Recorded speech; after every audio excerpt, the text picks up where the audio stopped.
I don't need to respond. There are so many unregistered things going on. बोलो जय श्री राम। जय श्री राम मिलेगा तभी प्रसाद मिलेगा। हमें चाहे सबको मार दें पूरे मुसलमानों को, हमें किसी जाना चाहिए। दोस्तों नमस्कार, मेरा नाम प्रशांत है और आप देखना शुरू कर चुके हैं आपका अपना चैनल खुद रंग। दोस्तों राष्ट्रीय स्वयंसेवक संघ आरएसएस के दुर्दिन शुरू हो चुके हैं, ऐसा लग रहा है, ऐसा समझ में आने लगा है। आरएसएस को लेकर के जिस तरीके से कर्नाटक के गृह मंत्री प्रियांक खड़गे ने मोर्चा खोला है और उसके बाद अब तो ऐसा लग रहा है मानो आरएसएस के एक एक काले कारनामे की परत बड़ा सिस्टमैटिकली खुल रही है। एक और कारनामा खुल करके सामने आया और ये काला कारनामा उसका विदेश में अंजाम दिया गया।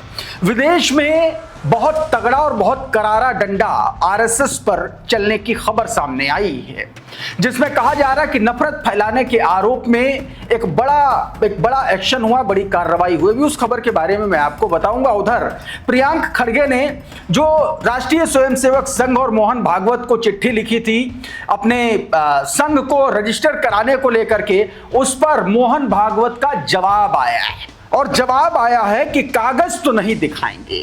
वो आरएसएस, वो मोहन भागवत, वो संगठन जिसकी शाखा के तौर पर भारतीय जनता पार्टी पूरे देश की सत्ता पर काबिज है, वो दुनिया भर के मुसलमानों का, देश भर के हिंदुओं का कागज मांग रही है, सबका डेटा इकट्ठा कर रही है, उसका अपना ही पैतृक संगठन जो है वो कह रहा कि कागज नहीं दिखाएंगे।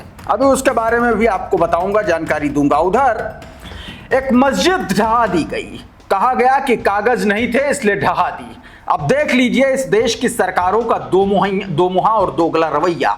अभी उस खबर के बारे में भी मैं आपको जानकारी दूंगा और साथ में भारतीय जनता पार्टी के एक नफरती नेता का कारनामा दिखाऊंगा, जिसमें वो सरेआम भगवान के प्रसाद के नाम पर जय श्री राम जबरदस्ती बुलवा रहा है।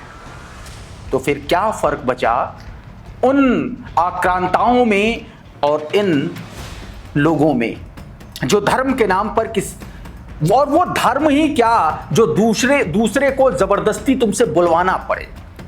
ऐसा कोई धर्म, कम से कम हिंदू धर्म, ऐसा कमजोर नहीं हो सकता। लेकिन ये भाजपाई चिंटू, भाजपाई नफरती ये सब कर रहे हैं। अभी उसके बारे में भी मैं आपको दिखाऊंगा, खबर बताऊंगा। एक और खबर राजस्थान के भरतपुर से निकल के सामने आई है, जहां पर आरोप लगाया गया कि मांस का टुकड़ा एक दुकान के पास, मुस्लिम शख्स की दुकान के पास पाया गया और उसके बाद उसकी पिटाई की गई। आरोप लगा कि ये सीधे तौर पर हिंदूवादी संगठनों ने जानबूझकर किया है। बहुत सारी खबरें हैं और एक और खबर नीट से जुड़ी हुई है, वो मैं आपको दिखाऊंगा जरूर, क्योंकि नीट में दर्द जो है पेट में था और सरकार टांग काटने का फैसला कर चुकी। जी मैं भी बता रहा हूं कैसे, बहुत सारी खबरें हैं, सब कुछ बताऊंगा। लेकिन सबसे पहले जरा इस खबर को देखिए। ये आवेश तिवारी का दावा एक रिपोर्ट के आधार पर जो उन्होंने किया आरएसएस को लेकर के, कहा कि आरएसएस की कहानी सुन लीजिए। माफी मांगने के लिए कुख्यात राष्ट्रीय स्वयंसेवक संघ आरएसएस ने विदेश में रहने वाले हिंदुओं के लिए हिंदू स्वयंसेवक संघ यानी कि एचएसएस नाम से संगठन की स्थापना की है, जिसे आरएसएस का विदेशी समकक्ष माना जाता है। हालांकि आरएसएस इसे स्वीकार नहीं करता है। एचएसएस के खिलाफ ब्रिटेन में एक बड़ी कानूनी और नियामक जांच का मामला बेहद चर्चित रहा। मोदी जी के हाथ में पहली बार सत्ता आने के बाद इस संगठन ने कमाल किया। भारत में अनरजिस्टर्ड लेकिन ब्रिटेन में एक चैरिटेबल संस्था के तौर पर रजिस्टर्ड आरएसएस पर फरवरी 2015 में ब्रिटेन के समाचार चैनल आईटीवी ने एक डॉक्यूमेंट्री प्रसारित की, जिसका नाम था द चैरिटीज बिहेविंग बैडली। फिर बताया गया कि इस अंडरकवर स्टिंग ऑपरेशन में दिखाया गया कि एचएसएस यूके द्वारा आयोजित एक समर कैंप में मुख्य वक्ता बच्चों और युवाओं के सामने ईसाई और इस्लाम के खिलाफ बेहद आपत्तिजनक और भेदभावपूर्ण टिप्पणियां कर रहा था। इस स्टिंग ऑपरेशन में सामने आने के बाद ब्रिटेन में चैरिटी संगठनों को नियंत्रित करने वाली शीर्ष सरकारी और कानूनी संस्था चैरिटी कमीशन ने एचएसएस यूके के खिलाफ एक औपचारिक इंक्वायरी शुरू कर दी। यह जांच संगठन के कुप्रबंधन और हेट स्पीच को बढ़ावा देने के आरोपों के तहत की गई। साल 2016 में चैरिटी कमीशन ने अपनी अंतिम जांच रिपोर्ट जारी की। आयोग ने माना कि एचएसएस यूके अपने शिविरों के वक्ताओं पर निगरानी रखने और बच्चों की सुरक्षा से जुड़े अपने ही नियमों का पालन करने में विफल रहा, जो एक कुप्रबंधन था। HSS UK ने उस वक्ता को तुरंत हटा दिया और अपनी नीतियों में कड़े सुधार लागू करने का वादा करते हुए माफी मांगी। सीधे तौर पर दोस्तों बाकायदा इस स्टिंग ऑपरेशन को अंजाम दिया गया, स्टिंग ऑपरेशन को किया गया। उस स्टिंग ऑपरेशन से जुड़ा छोटा सा हिस्सा मैं आपको दिखाने की कोशिश भी करूंगा कि किस तरीके से उसमें स्टिंग ऑपरेशन किया गया। कुछ स्क्रीनशॉट्स जो हैं वो आप साफ तौर पर देख सकते हैं, कुछ इंटरव्यूज लिए गए और उसके बाद जो है इस पूरे के पूरे खेल का खुलासा हुआ। अच्छा, उधर प्रियांक खड़गे ने जो मांग की थी, जो आरोप लगाए थे, उस पर मोहन भागवत का बयान आया है, जवाब आया है। सरेआम इस देश के संविधान को, कानून को धता बताता है इस देश के सबसे ताकतवर संगठन का एक नेता जो Z+ की सिक्योरिटी में घूमता है, जिसके संगठन का कहीं कोई हवा पानी आसमान जमीन में कोई अता पता नहीं है, कहां चल रहा है कहां नहीं चल रहा है, कोई रजिस्टर नहीं है। एक दुकान खोलने के लिए 36 तरीके के सर्टिफिकेट की जरूरत होती है, लेकिन RSS चल रहा है और जिसका कोई कागज पर अता पता नहीं है। उस RSS का मुखिया यह बात कहता हुआ नजर आ रहा है कि क्या जरूरत है रजिस्टर कराने की। देख लीजिए जरा क्या कहा। I don't need to respond. There are so many unregistered things going on.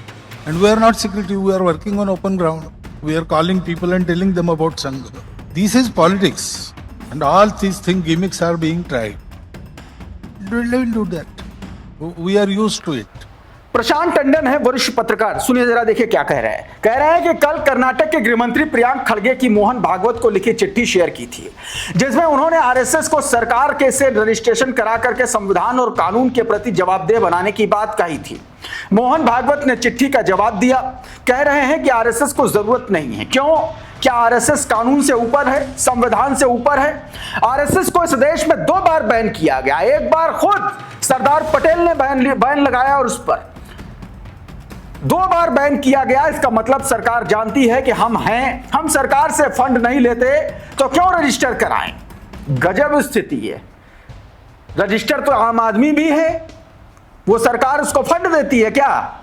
मतलब गजब 2 कौड़ी की बात कही जा रही है, बिना सिर पैर की बात।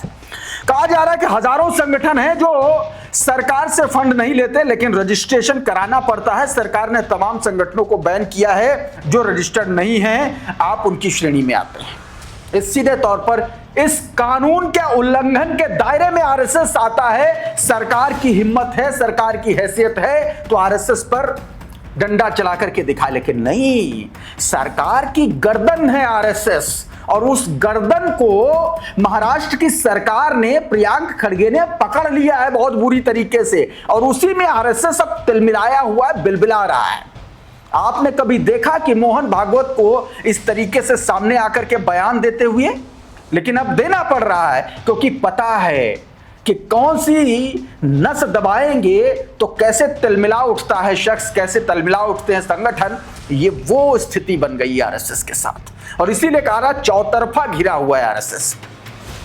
एक और तस्वीर देखिए, जब मना किया उसके बाद फिर प्रियांक खड़गे ने कुछ तस्वीरें शेयर की। ये देखिए जरा, ये उस बयान की तस्वीरें हैं जिसमें RSS एक आर्मी के पैरेलल आर्मी की बात कहते हुए मोहन भागवत नजर आ रही है। पुराना बयान, हिंदुस्तान टाइम्स की खबर, army takes month RSS can prepare a force with in 3 days। कहा गया कि आर्मी जो है अपने प्रिपरेशन में महीनों लगाएगी लेकिन RSS 3 दिन में अपनी आर्मी तैयार कर देगी। देखिए, सोचिए, अब ये पॉजिटिव है या इस देश के लिए सबसे बड़ा खतरा, ये आप लोग तय कीजिएगा, आप लोग समझिएगा।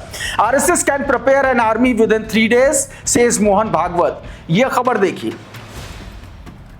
Unlike army, a 6-month RSS can assemble an army in 3 days। लगातार इस तरीके के खबरें, बिहार के मुजफ्फरपुर में इनका एक बयान। प्रियांक खड़गे ने इन तमाम सारे स्क्रीनशॉट को शेयर किया और लिखा कि RSS chief Mohan Bhagwat claim that unlike the army, the RSS can prepare a force and race an army with in 3 days to fight the border.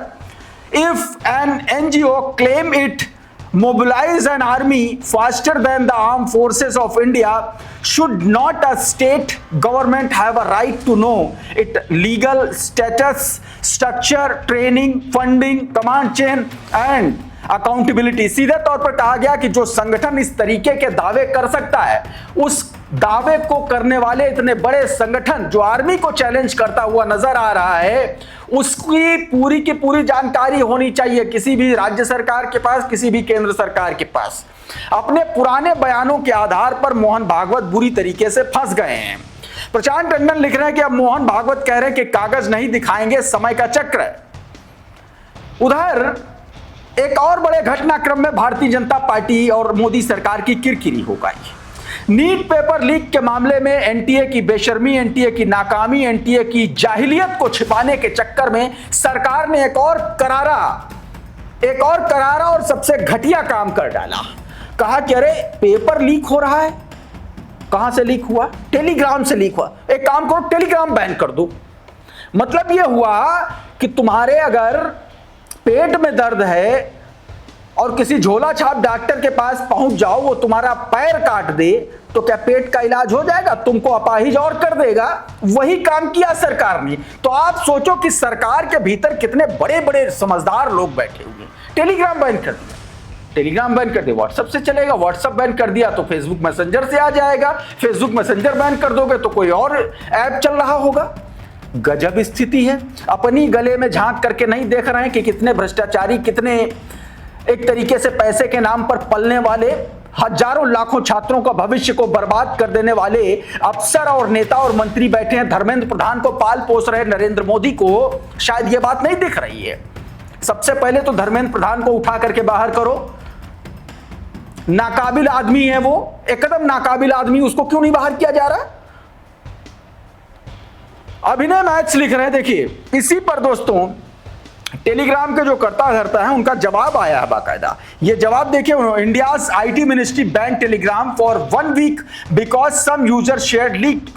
मतलब कुछ लोगों ने टेलीग्राम पर वो लीक पे क्वेश्चन पेपर शेयर कर दिया तो टेलीग्राम लीक बैन कर दिया। क्या गजब बेवकूफी है। अभिनय मैथ्स लिख रहे हैं कि यदि लीक का सोर्स नहीं पकड़ा जाएगा तो टेलीग्राम बंद कर दीजिए। कल व्हाट्सएप होगा, परसों कोई और माध्यम होगा। बीमारी का इलाज करिए, थर्मामीटर तोड़ने से कुछ नहीं होता। और ये बात एकदम सही है, बीमारी का इलाज करो ना, थर्मामीटर क्यों तोड़ रहे हो? तो थर्मामीटर तोड़ रहे हैं। उधर दोस्तों यूपी के मेरठ में एक तरफ आरएसएस है जो अपने कागज नहीं देख रहा, दूसरी तरफ एक मस्जिद है जिसको अवैध बता करके तोड़ दिए जाने का नोटिस जारी कर दिया गया। कहा गया कि थाने की जमीन पर पड़ी 200 साल पुरानी मस्जिद है और थाने की जमीन पर बनी है, यह दावा करते हुए नोटिस थमा दिया गया। अब लोग कह रहे हैं कि जान दे देंगे, मर जाएंगे, लेकिन मस्जिद नहीं तोड़ने देंगे। देखिए जरा, हम चाहते हैं हमारी मस्जिद नहीं जानी चाहिए, हमारी मस्जिद नहीं जाए, हम चले जाए, हमें चाहे सबको मार दें, पूरे मुसलमानों को, मस्जिद नहीं जानी चाहिए। हम तो नहीं कहे मस्जिद रुक जा, हमारी बस हमारी मस्जिद रुक जा। हम तो हाथ जोड़े नु करके हमारी मस्जिद रुक जा। हम तो टुकड़ा भी ना खा रहे, पेट भर गया, हमारे बच्चे भी रो रहे हैं, हम खुद भी रो रहे हैं। राज शर्मा है जर्नलिस्ट ने लिखना है कि यूपी के मेरठ के खरखौदा में 200 साल पुरानी जामा मस्जिद को पुलिस ने 7 दिनों में हटाने का नोटिस दिया। दावा है कि मस्जिद थाने की जमीन पर बनी हुई है। स्थानीय लोगों का रो रो कर बुरा हाल है, महिलाएं बिलख रही हैं। मांग है कि चाहे जान चली जाए बस मस्जिद को बख्श दें। इसलिए मस्जिद में प्रतिदिन आसपास के गांव के हजारों लोग नमाज अदा करते हैं। आरफा खानम शेरवानी लिख रही हैं कि आरएसएस मुखिया कहते हैं कि हिंदू धर्म को रजिस्ट्रेशन की जरूरत नहीं है, लेकिन यहां 200 साल पुरानी मस्जिद को तोड़ा जा रहा है। 200 साल पहले रजिस्ट्रेशन नहीं हुआ होगा शायद। शिकायत नहीं कर रही हूं क्योंकि अल्पसंख्यक मंत्री कहते हैं कि मुसलमानों पर जाति की कहानी कहकर देश को बदनाम किया जा रहा है। और देश को कैसे बदनाम किया जा रहा है, एक भाजपाई नेता की करतूत आपको दिखाता हूं।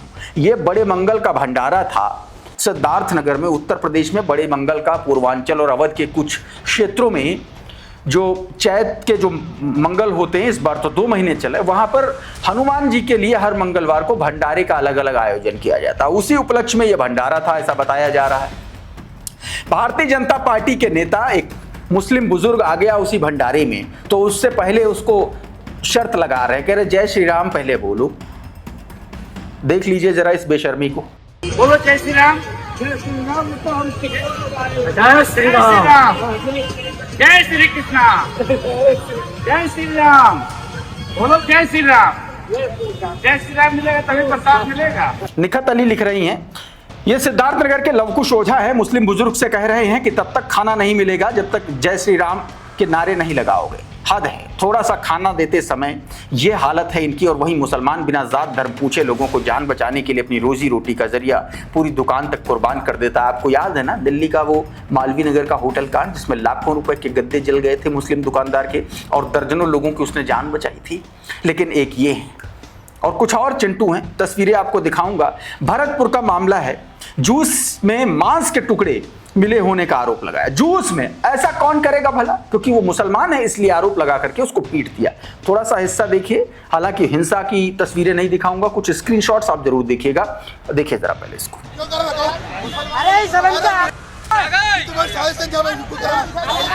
और तो कम है।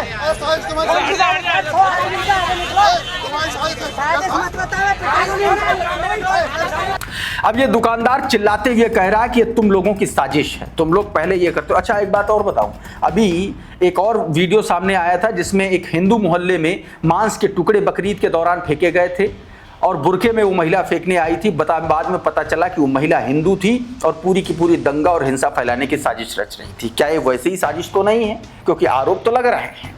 उधर महाराष्ट्र में 20 मुस्लिम परिवार वालों ने एक तरीके से पलायन का ऐलान कर दिया है। ये तस्वीर देखिए आपकी स्क्रीन पर, यह वीडियो बताया जा रहा है कि 20 मुस्लिम परिवारों का हिंदुत्ववादी समूहों द्वारा कथित हमलों, धमकियों और उत्पीड़न के कारण गांव छोड़ने का फैसला लिया गया है। यह महाराष्ट्र के सांगली जिले के अराला गांव का मामला है। 7 जून को लगभग 20 मुस्लिम परिवारों ने हिंदुत्ववादी समूहों और गांव के ही लोगों द्वारा लगातार किए जा रहे कथित हमलों, धमकियों और उत्पीड़न के कारण गांव छोड़ने का फैसला किया है। क्या कुछ ये लोग कह रहे हैं, छोटा सा हिस्सा सुनिए। या संविधानाचा विजय झालेला आहे आणि त्यांनी दिलेल्या घटनेच्या आधारावर आज या ठिकाणी आम्हाला सगळ्यांना न्याय मिळालेला आहे। उधर विदेश में नरेंद्र मोदी की फिर से एक बार बेइज्जती हो गई। बेइज्जती क्यों हो गई?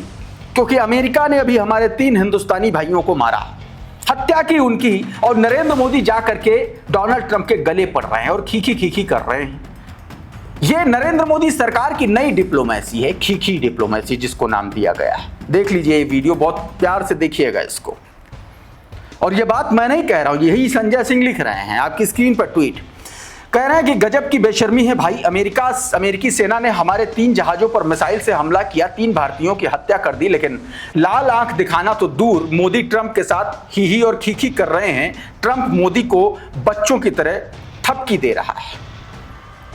उस वीडियो में आपने साफ तौर पर देख लिया होगा। एक और कारनामा बंगाल का भी आपको दिखा देता हूं। बंगाल में एक ऐसा कारनामा भारतीय जनता पार्टी ने किया है जिससे आपको पता चल जाएगा कि किस तरीके से वहां पर भाजपा ने सरकार बनाई है। आल्ट न्यूज के प्रतीक का एक वीडियो निकल के सामने आया है जिसमें यह दावा किया जा रहा है कि मुस्लिम बाहुल्य, जहां पर 98%, 88% माफ कीजिएगा मुसलमान वोटर हैं जिस बूथ पर, वहां पर भारतीय जनता पार्टी को 97% वोट मिले, टीएमसी को 5 वोट मिले। सोचिए ये कैसे मुमकिन हो सकता है।